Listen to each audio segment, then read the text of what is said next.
ವೀಕ್ಷಕರೇ, ನೋಡಿದ್ದೀರಾ ನೀವು ಈ ಥರ ಒಂದು ಜಾಗ ಬೆಂಗಳೂರಿನಲ್ಲಿ. ಇದು ಒಂದು ಅದ್ಭುತವಾದ ಜಾಗ. ನಮ್ಮ ಬೆಂಗಳೂರಿಂದ ತುಂಬಾ ಹತ್ರ ಇದೆ ಈ ಜಾಗ.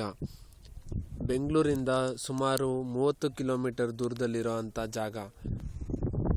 ಸೊ ನಮಗೆ ಒಂದು ಸುಂದರವಾದಂಥ ಜಾಗ ನೋಡಬೇಕಂದ್ರೆ ಬೆಂಗಳೂರಲ್ಲಿ ಇಲ್ಲಿ ಬರ್ಬೋದು ನೀವು. TV9 ಸುನಿಲ್ ಜೊತೆ ರಂಜಿತ್. ಬಾಯ್.